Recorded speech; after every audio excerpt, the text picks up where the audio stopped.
Bonjour à tous et bienvenue sur cette nouvelle Rocco du week-end spéciale Sylvester Stallone pour le nouveau film Le Samaritain, Samaritan, exclusivement sur Prime Video. Oui, un numéro spécial Stallone parce que chaque film de Stallone qui sort est un événement. Enfin, pour moi, c'est un événement parce que je suis complètement fan du gars. Et oui, je sais que vous aussi, vous êtes fan du gars parce que qui n'est pas fan de Rocky, de Rambo et de tant d'autres personnages iconiques. Sly is larger than life. Et donc, Le Samaritain, le dernier film de Sylvester Stallone. Mais ils auraient dû garder Samaritan. Enfin, pourquoi ils ont Le Samaritain? Samaritan. Je veux dire, on comprend, non?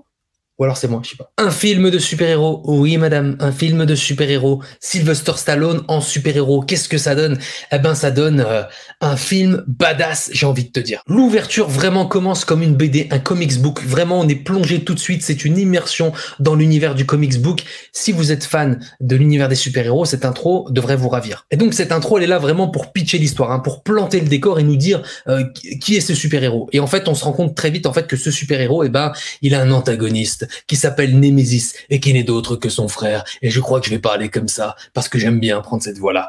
Mais bon, on nous en dit pas plus et on va voir que par la suite, c'est un peu problématique. L'action se déroule de nos jours dans une ville fictive où règne le chaos. Enfin, règne le chaos plutôt en banlieue, hein, downtown, hein, parce que uptown, ça a l'air d'aller pour eux. Ils ont l'air plutôt tranquilles. Hein. On le voit dans des plans panoramiques, des plans très larges comme ça, le centre-ville, où ça a l'air plutôt de briller. Et en banlieue, c'est vraiment crade. Pour celles et ceux qui ont voyagé un peu en Amérique du Nord, moi j'ai eu la chance, la banlieue, elle est vraiment sale. Il y a des banlieues vraiment crades et je trouve que c'est vachement bien représenté dans le film. On pourrait croire que ils ont abusé. Non, il y a vraiment des quartiers qui sont exactement comme vous voyez dans le film. Donc comme je vous disais, ça se passe de nos jours et ces deux super-héros, ils ont complètement disparu parce que dans l'introduction, tu apprends en fait qu'ils se sont entretués suite à un différend. Et donc on va suivre les aventures d'un petit garçon qui vit seul avec sa mère dans ce quartier pourri, vraiment pas classe moyenne, hein, vraiment classe très très pauvre. Et lui, il est complètement fan du Samaritain et il fait des recherches en fait. Il est complètement fan, il est persuadé que le Samaritain n'est pas mort comme on veut bien nous le faire croire et donc il va le rechercher. Eh ben bingo, je te le donne en mille parce que le Samaritain, c'est son voisin.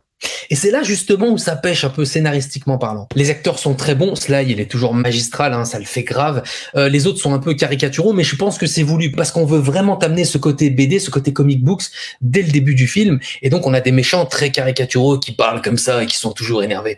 Mais bon, ça fait partie de l'univers. On a une belle photographie, les décors sont magnifiques, il faut bien le dire. Mais en fait, si tu veux, on va pas développer assez le personnage. Par exemple, on connaît pas trop les origines de ces super-héros. On nous raconte un peu une histoire comme ça au début, mais on sait pas d'où ils tiennent vraiment leur pouvoir. On aimerait en savoir plus. Et pareil pour ces méchants, parce que forcément, s'il y a des gentils, eh ben, il y a des méchants. Et oui, parce que il y a un caïd dans cette ville qui lui veut prendre le contrôle justement de cette ville et qui, comme par hasard, est fan de Nemesis. Donc lui, son super-héros préféré quand il était gamin, c'était Nemesis.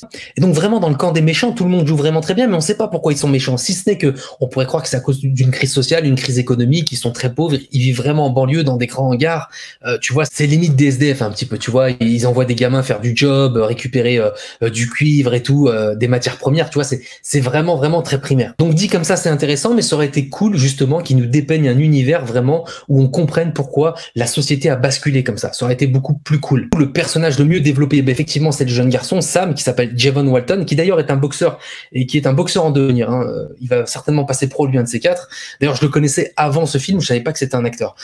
Et d'ailleurs, on le voit à un moment donné, il demande au Samaritain de lui apprendre à se battre, et puis tu le vois, il fait du shadowboxing, et tu vois qu'il touche le petit. Et puis pareil, cette scène, hein, justement, où il lui demande d'apprendre à se battre, eh ben, elle est survolée, quoi, parce que effectivement, le gamin, il est bully dans son quartier, il se fait emmerder par les plus grands, et tu sens qu'il a envie de savoir se défendre. Mais pareil, c'est trop survolé. Donc au final, je dirais que le souci dans ce film, hein, c'est qu'il y a beaucoup trop de questions en suspens quand on nous présente tous les personnages, parce qu'on se pose des questions et en fin de compte, bah, c'est pas assez développé. Par contre, attention, en action, c'est bien fourni. Julius Avery, c'est pas foutu de votre gueule. Donc si vous avez envie de voir Sly donner des mandales, vous allez être content. Vraiment, il y a de très belles scènes d'action, crédibles aussi dans leur chorégraphie, justement, parce que Sly, on sait que tous qu'il a un âge très avancé, il a plus de 70 ans, mais quand il envoie, il envoie. Sauf qu'il va pas te faire des cabrioles, des machins et tout, mais bon, il défonce des murs, il saute des immeubles, franchement, ça le fait. Donc ça fait bien bourrin et ça lui ressemble, et puis il a ce visage bien marqué, bien buriné, franchement bien badass, on a envie qu'il explose parfois. Et justement, à la fin du film, il va tout péter, il va exploser, tu vas l'entendre souffrir, tu vas l'entendre crier, il va les défourailler un par un.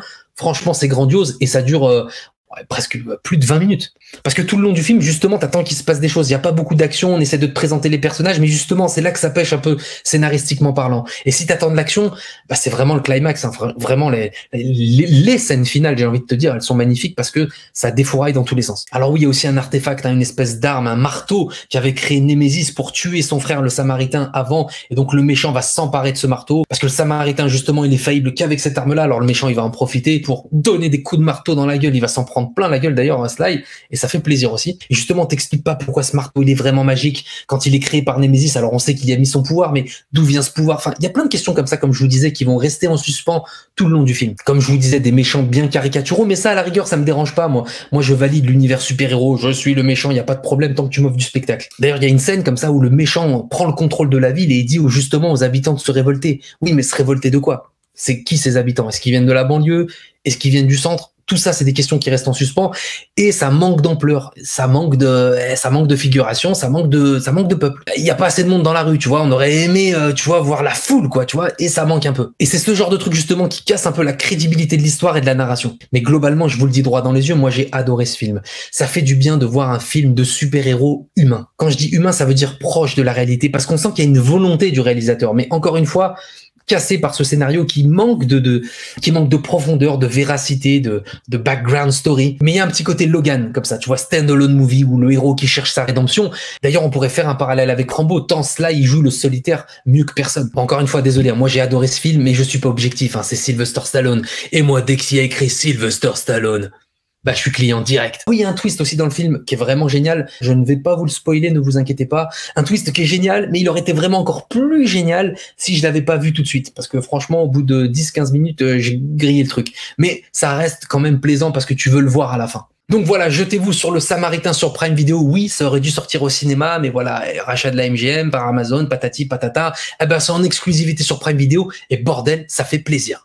Ah oui, et on n'oublie pas la reco Revival Stallone sur Prime Video. Il y a la trilogie Rambo. Oui, les 3 premiers Rambo sont disponibles sur Prime Video. Alors, mes amis, faites vos devoirs. Parce que jeudi prochain, je fête mon live 6K et pour l'occasion, ce sera spécial saga Rambo avec des invités exceptionnels. Merege, Alex de la Fuite en vidéo, Fred d'Étoiles et des Poils et mon pote Fouet d'Aster. Ne manquez surtout pas ce live jeudi prochain. Activez la cloche à 21h. Il y aura des Blu-ray Rambo à gagner. Ça va être la fête, ça va être le feu. On va vous faire toute la saga du 1 jusqu'au 5. Oh putain, ça va être la folie. On va tout faire péter, mon colonel. Et si vous voulez plus de Stallone, eh ben faites-vous plaisir sur Prime Video.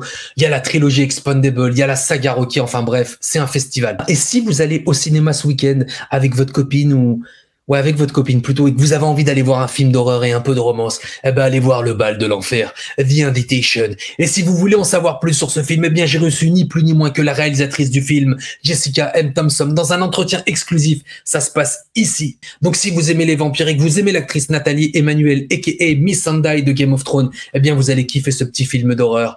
Très sympathique ma foi. N'oubliez pas de vous abonner à la chaîne, d'activer la cloche, de mettre des pouces. Quant à moi, je vous dis à jeudi prochain. N'oubliez pas de passer un bon week-end. Gavez-vous de films, gavez-vous de Stallone et gavez-vous de sang et de vampires.